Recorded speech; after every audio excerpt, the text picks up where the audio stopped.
Hello everyone. So in our previous lecture we discussed that how we can do post-order traversal of a binary tree using the iterative approach. So in this video we will code the algorithm and will test its working. So here you can see in IntelliJ I have created one class as binary tree. So this class we created in our previous videos, which has a root of type tree node. So this is the private class inside this binary tree, which simply has left and right children. We discussed other traversal algorithms such as pre-order, in-order,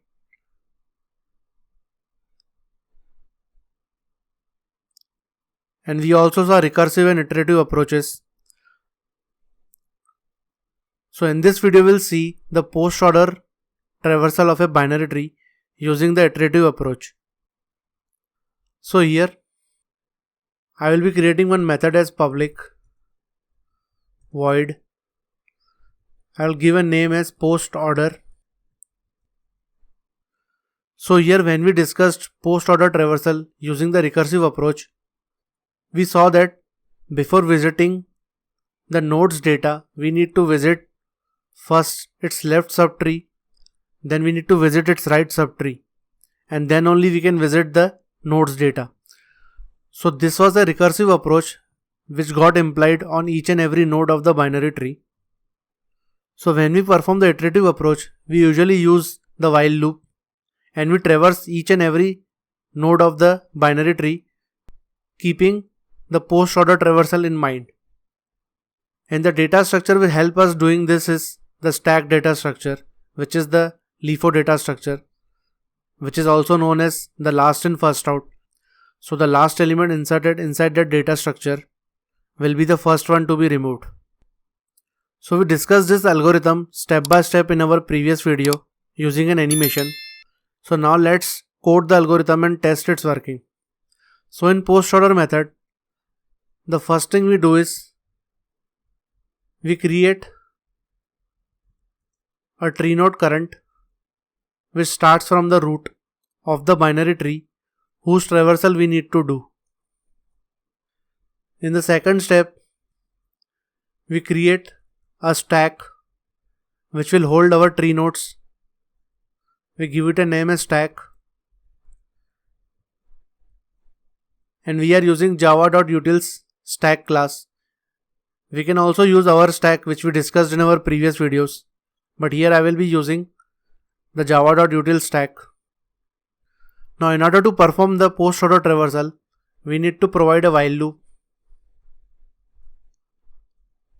and inside that while loop we provide a condition as current should not be equal to null or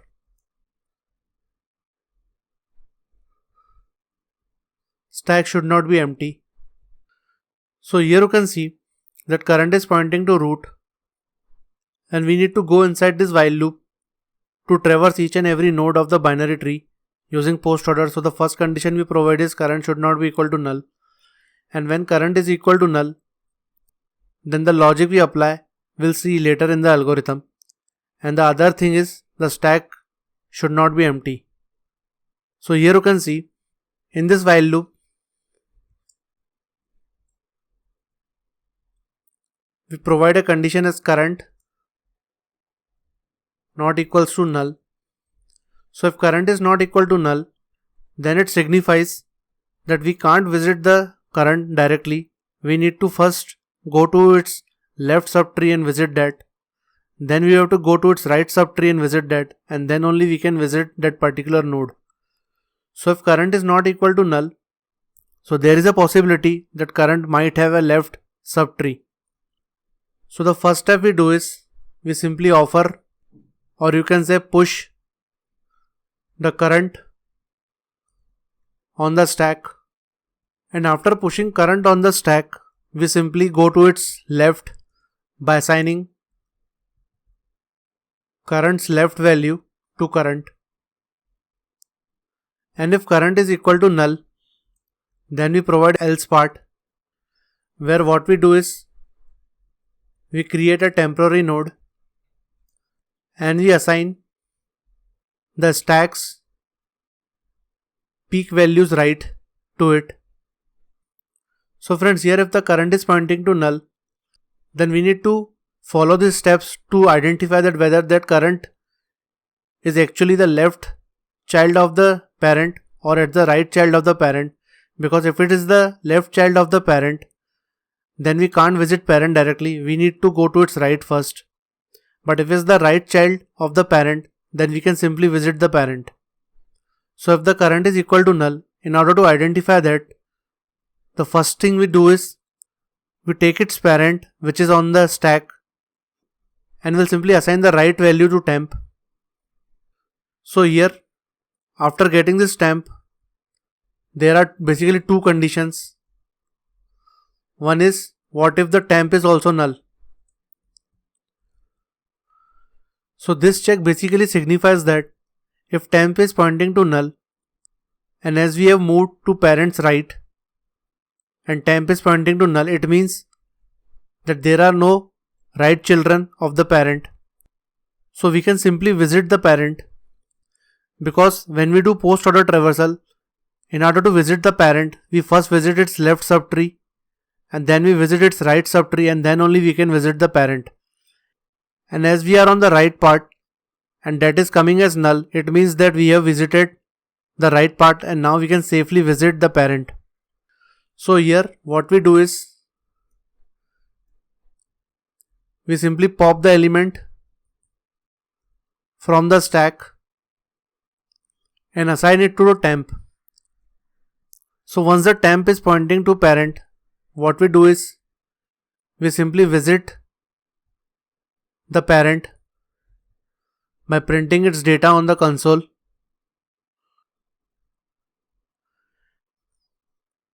And after visiting the node, we again provide a while loop.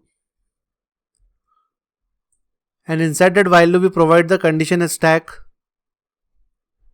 should not be empty, because we have recently popped an element from the stack, so stack can be empty. So here we are providing this one condition that stack should not be empty till this point. And so here, as we have visited this node, now this node can be a children of its parent, and it can be on the left side or on the right side. So there are also now two conditions coming up here. If the temp is on the left side, then we know that we need to go to the parent's right now, because we have visited the temp here. But if the temp is on the right side, then we know that once we have visited the right side, we can simply visit the parent. So here we need to provide one more condition as, if temp is equal to stack dot peak dot right. So this condition signifies that whatever the peak values are on the stack, it would be parent to temp. And if its right value is equal to temp, it means the temp is on the right side. So if it is on the right side, then we can simply again pull the element from the stack, assign it to temp, and we can simply visit that.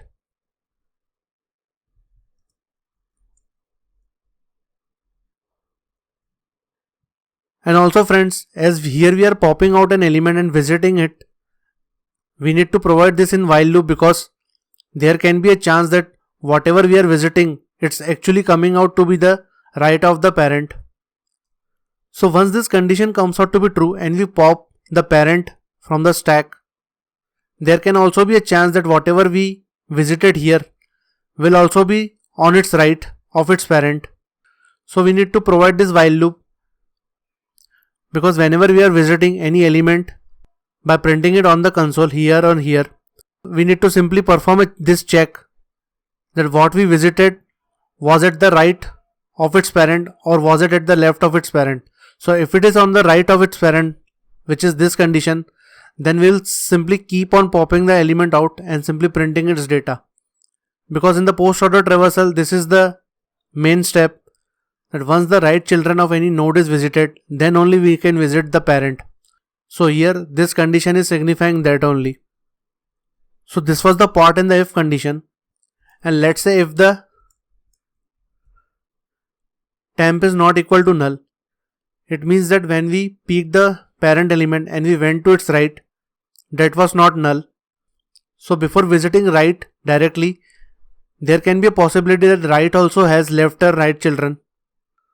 So therefore, these two checks are important. If temp is null, then we are sure that right is already visited. We pop the element out, we print its data, and then we again check it for its parent. But if the temp is not equal to null, then we know that we need to visit the right part also. And once we go to its right part, the right part can also have its own left and right childrens. So here, now our condition becomes something like this, what we did here. So here what we do is, we simply assign the value of temp, because it is not equal to null, to current. So friend, this was all about this algorithm. Now let's test its working in the main method. So friends, here you can see that in our previous videos we created one binary tree with this hard-coded values. So where root was pointing to 1, 1 had 2 childrens, left and right as second and third, these two. Second had 2 children left and right as 4th and 5th, these two. And third node had left and right as 6th and 7th, so these two nodes. So here 1 is at the root, second and third are its left and right children. 4 and 5 are left and right children of 2, and 6 and 7 are left and right children of 3. So this was the hard-coded binary tree. So here after creating this binary tree, what we can do is, we can simply call the post order and we can run the program. So friends, here you can see it printed 4, 5, 2, 6, 7, 3, 1. Here in this binary tree, before visiting 1, which was the root, we need to visit 2 and 3. So 2 was at left. So when we reach to 2, we can't visit 2 directly because 2 also has left and right children, which is 4 and 5. So when we reach to 4, we found that 4 didn't have any left and right children. So the first thing we visited was 4 because this was the left of 2. And then we visited 5 because 5 was right of 2. And after visiting the left and right children, we visited 2 here. And once we visited 2, we know that we have visited all the left children of the actual root. So now it was time to go to its right binary tree. So when we went to 1's right, we found 3. So we can't visit 3 directly because 3 has a left and right children, which is 6 and 7. So when we went to 6, we found that 6 didn't have any left and right children. So we safely visited 6. And then we safely visited 7 because 7 was right to 3. So after visiting 6 and 7, which was the left and right children of 3, now we can safely visit 3. And once we visited 3, we were pretty much sure that we have visited all the nodes of the right subtree of the actual root, which was 1. So finally we visited 1. So friend, this was all about the post order traversal. And in this video we demonstrated about the iterative approach using the stack data structure. So here, in case you find any difficulty, you can watch my previous video to this, which had all the things in animation so that it becomes more clear to you. And in case you have liked this video, then please like, comment, share and subscribe my channel. Thanks, have a nice day.